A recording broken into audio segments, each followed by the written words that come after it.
على الجهة اليمنى. ياسر قحطاني يلعب الكرة لولي، محاولة المرور، ولي إلى الأمام، فريدي ممتازة لولي وخطيرة وملعوب. الله الله يا ولي،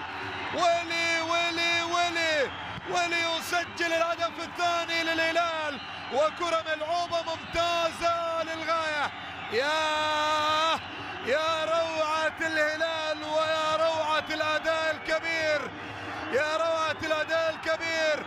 ولي يحيي الجماهير، ولي يسجل هدف جميل، هدف روعة، هدف روعة. يسجل السويدي